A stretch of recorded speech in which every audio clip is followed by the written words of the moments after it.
रघुवीर समर्थ श्रीराम समर्थ श्लोक नंबर 33। वसे मी रोमांदार सृष्टी लीला शशी सूर्य तारांगणे मेघमाला चिरंजीव केले जनिदास दोन्ही नपेक्षी कदा रामदासाभिमानी। समर्थ आपल्याला या श्लोकामध्ये काय बोध देतात तो आपल्या अंगीकरणामध्ये आणण्याचा आपण प्रयत्न करूया, त्याप्रमाणे आपण राहण्याचा प्रयत्न करूया।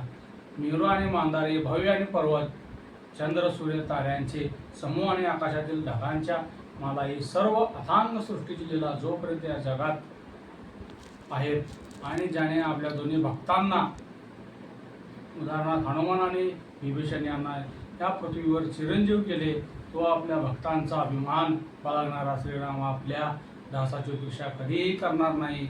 असेच नवीन नवीन श्लोक ऐकण्यासाठी आपल्या श्री समर्थ कृपा 07 या चॅनलला लाईक करा, शेअर करा, सबस्क्राईब करा।